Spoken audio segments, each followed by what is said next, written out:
ये कौन सा इंसाफ है बताइए आपका, ये कौन सा इंसाफ है आपका। और फिर सर आप ये बताइए कि थर्ड पार्टीज को बाहर कर रहे हैं, अच्छा कितना टाइम आप दे रहे हैं, कितना टाइम आप दे रहे हैं कि सुप्रीम कोर्ट के रिजेक्शन ऑफ एसएलपी के बाद 30 दिन और गवर्नर के रिजेक्शन के बाद 60 दिन, ये कैसा इंसाफ होगा सर। सुप्रीम कोर्ट ने कहा कि multiple mercy petitions can be filed, आपने उसको भुला दिया। अच्छा सर अब आप एक और बात देख लीजिए, क्लॉज 479 में ये कहते हैं कि अगर कोई डिटेंशन पीरियड अपना 1/2 ऑफ द क्राइम जो ऑफेंस का पूरा कर लिया तो उसको बेल मिलेगी। आप तो उसको और खतरनाक कर दिए हैं।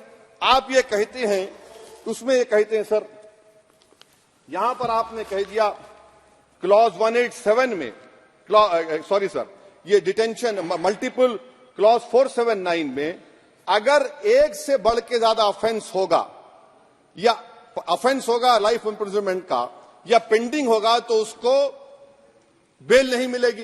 अरे हम तमाम तो ऋषिकांत दुबे आप पर जब केस लगा, आपने कहा आपकी गाड़ी पर हमला हुआ, मैं जानता हूं, आप पर तो एक सेक्शन नहीं लगा, कई सेक्शन आप पर लगा दिए गए, तो फिर मुझे बेल नहीं मिलेगी।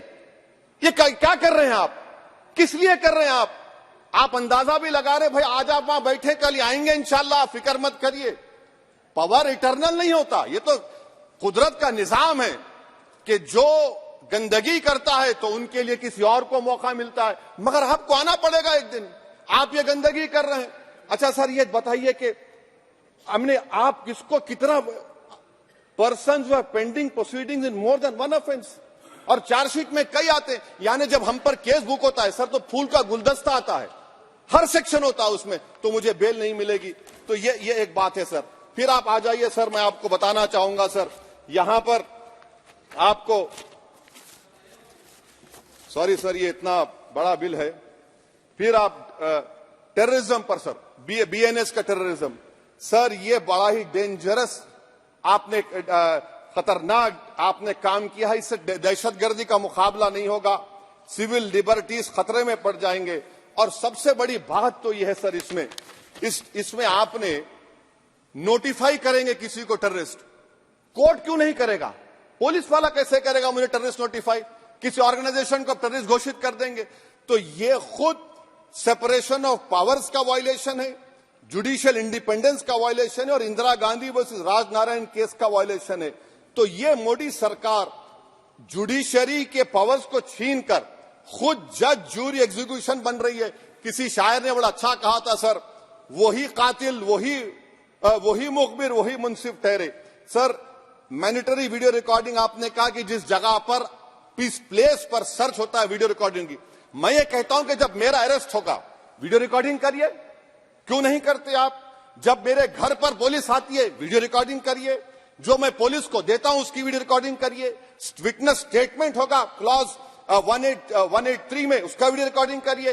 क्यों नहीं आप पैसे देते कि हर पुलिस वाले के जिस्म पर एक वीडियो रिकॉर्डर हो और एक्यूज को मिलना चाहिए, आप नहीं मिलता एक्यूज को। हाँ आपको नहीं है, मैं जानता हूं। क्लॉज 250 और 262 सर इनकंसिस्टेंट है। तो क्लॉज 250 में 60 डे टाइम लिमिट है डिस्चार्ज के लिए। अगर एक्यूज को कागज नहीं मिलता है, हम सब जेल में गए, मैं कई मर्तबा जेल में गया हूं, ससुराल में इतना नहीं गया जितना जेल को जाने का मुझे मौका मिला, चाहे कांग्रेस की तेलुगु देशम की हुकूमत रही है। सर कुछ लोग क्लॉज 262 है, क्लॉज 262 में डिस्चार्ज एप्लीकेशन है, वो फ्रेमिंग ऑफ चार्जेस के बाद डाल सकते हैं। ये it defeats the purpose. What is the discharge application which is to prevent police from using delay tactics? Discharge always precedes framing of charges. आप मैं उस वक्त तक डिस्चार्ज नहीं डाल सकता जब तक कि वो नहीं होगा। अच्छा क्लॉज 251 263 देखिए sir, time limit for framing of charges in cases of session trials 60 days of first framing charges, warrant charges should be 90 days। मगर आपने क्या किया, होशियारी देखिए, बर्बाद करने का कहानी। 193(9) डाल दिया आपने, can it prescribes a 90-day time limit for further investigation? For further investigation, what will happen when supplementary charge sheet are put? Will the accused be acquitted? क्या मुझे छोड़ देंगे आप? क्या कोई time like this is a dead letter. यानी आप तो पूरे का पूरा सिविल राइट्स लिबर्टीज बोलिए सब छीन ले रहे। अच्छा सर इसमें आपने लिंचिंग का एक कानून बनाया बीएनएस में, क्लॉज 103 में। अब आप इसमें देखिए सर, लिंचिंग कब हो सकता है, जब आप ये बताएंगे कि ये पर्सनल बिलीफ पर मारा गया, किसी को जेंडर पर मारा गया, कास्ट पर मारा गया, सर आप तो एक्यूज को तो मौका दे रहे हैं छोड़ने के लिए, आप तो एक्यूज को मौका दे रहे हैं। अच्छा, पर्सनल बिलीफ में रिलीजन क्यों नहीं लिखते भैया आप?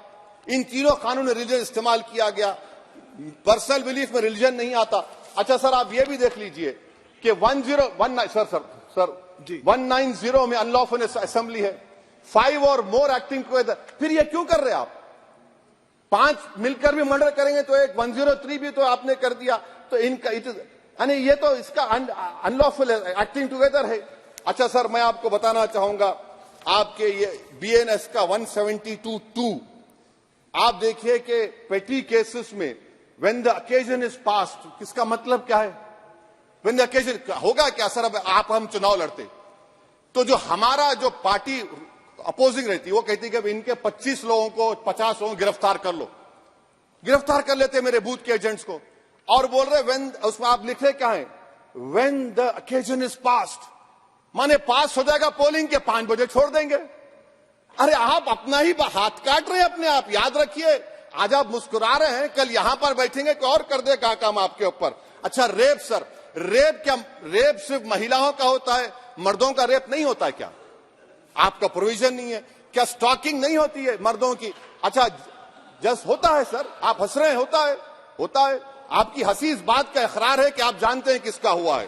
तो justice JS Verma sir, justice JS Verma का जेंडर न्यूट्रल बनाइए। अच्छा क्लॉज 69 को, क्लॉज 69 लव जिहाद आ गया, देखिए सर, क्लॉज 6 लव जिहाद आ गया, उसमें बियॉन्ड रीजनेबल डाउट प्रूव ही नहीं कर पाएंगे आप। अब उसमें क्या बताना पड़ेगा? सप्रेसिंग आइडेंटिटी, यानी अगर कोई महिला मोनू मानेसर चोमू चंडीगढ़ से इश्क करती है, बाद में उसको मालूम होता है कि वो मानेसर का नहीं है, चंडीगढ़ का नहीं है, तो क्या क्लॉज 69 एक्शन में आएगा?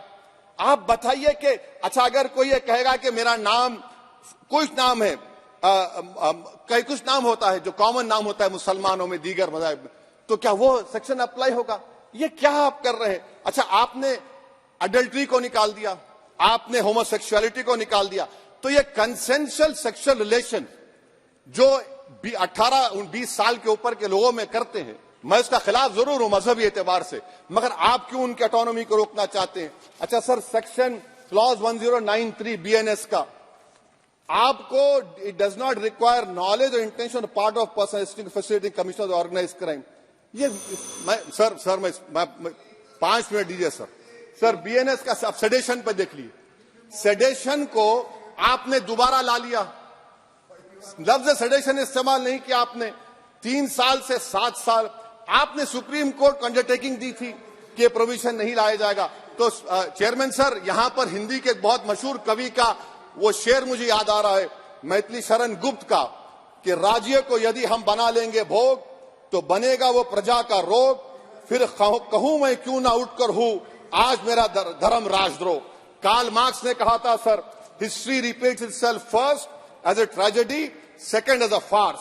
आप क्लॉज 195(1)(d) देखिए, it criminalises the making of publication of false and misleading information jeopardising sovereignty integrity of India. Vague है, यानी जो कोई भी पत्रकार इन्वेस्टिगेटिव जर्नलिज्म लिखेगा आप उसको इस्तेमाल कर लेंगे और जेल की सलाखों में उसको डालकर आप सड़ा देंगे। सर मैं आपको और एक बात बताना चाहूंगा कि रैश एंड नेग्लिजेंट एक्ट जो आईपीसी में था 2 साल थे, 304, आप उसको बढ़ाकर 5 साल कर दिए 1061 में, बीएनएस 1 में। और rash and negligent driving 304 IPC में था 2 साल की सजा, आपने 10 साल कर दिया। ये क्रिमिनल जुरिस्प्रूडेंस का हिस्सा नहीं है। अच्छा, क्रिमिनल ऑर्गेनाइजेशन उत्तर प्रदेश में यूपी गैंगस्टर एक्ट में एक चार्जशीट में गैंगस्टर एक्ट लगता। सर आप बताइए फिर यूएपीए का क्या होगा, पीएमएलए का क्या होगा, महाराष्ट्र मकोका क्या क्या होगा, गुजरात के कोका क्या क्या होगा? आप ये सब कानून रख रहे हैं और एक पुलिस वाले को आप ये तमाम कानून की इजाजत देंगे? याद रखिए, जिंदगियां बर्बाद करने का काम आप कर रहे हैं और सबसे बड़ा इसका नुकसान होगा। किसका नुकसान होगा? दलितों का, मुसलमानों का, आदिवासियों का। और वो पॉलिटिकल पार्टीज जो कल आज सत्ता में है, कल नहीं रहेंगे, वो बदले की भावना से काम करते हैं। सर मुझे पुलिस ने पीटा सर, 1999 22 दिसंबर को मेरे सर पर 20 टाके लगे, पीठ से लेकर पैर तक मारा गया। आपको मालूम सर क्या हुआ?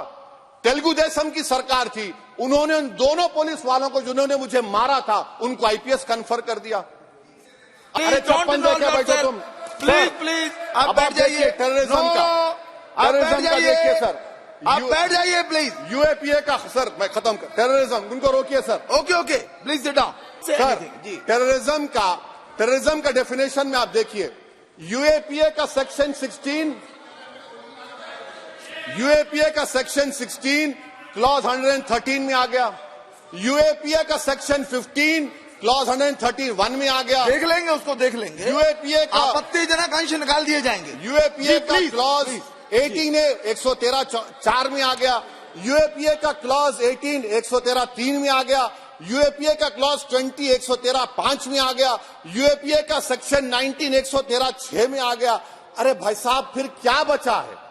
आप यूएपीए से, मकोका से, गुजरात कोका से, पीएमएलए सब ला लिए। तो स्पीकर सर, मैं अपनी बात को खत्म करने से पहले मैं उम्मीद कर रहा था कि मैंने वजीर दाखिला का एक स्टेटमेंट सुना था अमित शाह साहब का कि जब गुजरात के होम मिनिस्टर थे तो उन पर जुल्म किया गया, उनको दबाया गया। मगर हम ये समझ रहे थे कि जिस शख्स पर नाइंसाफी हुई है, जो वो क्लेम कर रहे हैं, तो कम से कम वो दूसरों से नाइंसाफी तो नहीं करेंगे। आप क्या कर रहे हैं? अरे ऐसे हजारों लोग हैं जिन पर जुल्म हो रहा है, ना उनके पास दलील है, ना उनके पास वकील है, ना उनके पास आजादी है। तो ये तीन सर मैं आखिर एक लव ये तीनों कवानीन हमारे मुल्क की जमहूरियत के लिए, इन गरीब तबकात के लिए नुकसानदेह साबित होगा। और ये सरकार को मैं चार्ज दे रहा हूं, आप चेक रिपब्लिक में निखिल गुप्ता बैठा है, लेके आओ ना उसको। कुलभूषण यादव पाकिस्तान में बैठा है, लेके आओ ना। कतर में हमारे फौजी बैठे, लेके आओ ना उनको। अरे कहां तुम्हारी देशभक्ति है?